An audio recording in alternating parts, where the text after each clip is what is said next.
Kisah ini adalah tentang cinta, ketaatan, dan pengorbanan yang tak terbatas dari sebuah keluarga suci Nabi Ibrahim alaihissalam, istrinya Hajar, dan putra mereka Ismail alaihissalam.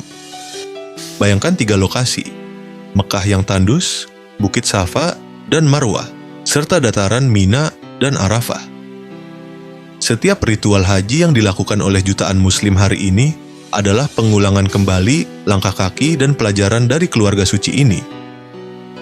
Haji bukanlah liburan, ia adalah perjalanan waktu dan ziarah fisik yang menelusuri ulang sejarah keimanan.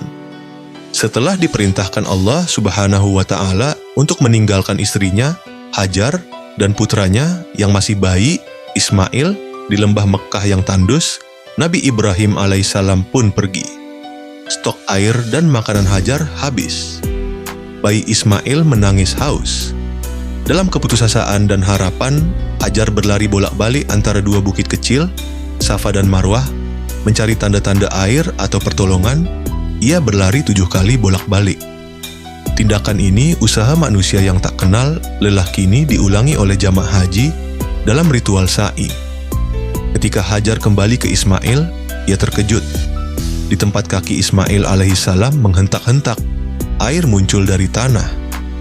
Itulah sumur Zam-Zam, air yang tidak pernah kering selama ribuan tahun, sebuah mukjizat yang terjadi karena iman yang murni dan usaha yang gigih, ikhtiar. Bertahun-tahun kemudian, ketika Ismail alaihissalam telah tumbuh menjadi pemuda yang saleh, Nabi Ibrahim alaihissalam menerima ujian terbesar melalui mimpi berulang. Perintah untuk mengorbankan putra tercintanya Nabi Ibrahim alaihissalam yang hatinya hancur, namun ketaatannya tak tergoyahkan, menceritakan mimpi itu kepada Ismail alaihissalam. Dengan keimanan yang luar biasa, Ismail alaihissalam menjawab, "Wahai ayahku, lakukanlah apa yang diperintahkan kepadamu, insya Allah, engkau akan mendapatiku termasuk orang-orang yang sabar." Setan berulang kali mencoba menggoda Nabi Ibrahim alaihissalam, tetapi Nabi Ibrahim alaihissalam menolaknya dengan melempar batu. Tindakan ini kini diulangi dalam ritual jumrah, melempar jumrah di Mina. Tepat ketika Nabi Ibrahim alaihissalam siap melaksanakan perintah itu, Allah Subhanahu wa Ta'ala mengganti Ismail alaihissalam dengan seekor domba besar.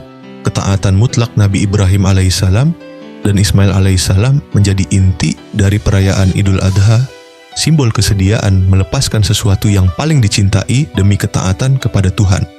Secara fakta, ritual haji yang kita kenal sekarang adalah gabungan dari sunnah Nabi Ibrahim alaihissalam yang diperbaharui dan disempurnakan oleh Nabi Muhammad Shallallahu alaihi wasallam. Semua tata cara ini sangat terikat pada waktu. Ziarah wajib hanya dilakukan pada bulan Zulhijjah.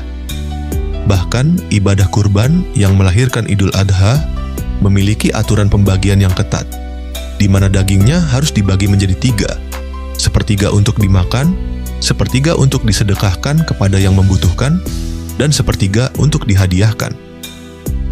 Ini adalah fakta hukum yang mengikat ritual spiritual dengan tanggung jawab sosial.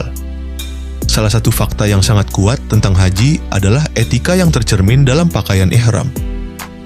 Pakaian sederhana yang hanya terdiri dari 2 lembar kain putih tanpa jahitan ini adalah simbol visual terbesar dari kesetaraan total. Ketika jutaan orang kaya dan miskin mengenakan kain yang sama, semua perbedaan status sosial, ras, dan kekayaan hilang di mata Tuhan.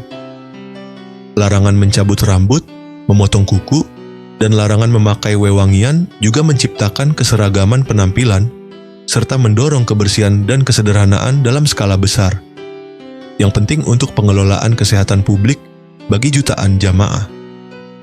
Wukuf di Padang Arafah adalah fakta sejarah tentang penyampaian pesan universal. Di sana, Nabi Muhammad Shallallahu alaihi wasallam menyampaikan khotbah perpisahan yang tegas. Beliau mengumumkan di hadapan kerumunan terbesar umat Islam bahwa darah dan harta setiap muslim adalah haram, suci. Bagi muslim lainnya, beliau secara eksplisit melarang segala bentuk diskriminasi, menyatakan bahwa keunggulan seseorang hanya diukur dengan ketakwaan, takwa, bukan warna kulit atau suku. Khotbah ini adalah cetak biru hak asasi manusia yang disampaikan di tempat ibadah terbesar. Wukuf di Arafah adalah momen perenungan dan doa, di mana jutaan manusia berdiri bersama dalam pakaian sederhana tanpa memandang ras, status, atau kekayaan. Mereka semua adalah hamba di hadapan Tuhan. Ini adalah gambaran yang paling murni dari persatuan umat Islam. Kisah haji adalah kisah tentang kesetaraan, pengorbanan, dan ketekunan. Ia mengajarkan kita bahwa ujian terbesar seringkali menghasilkan berkah yang paling besar.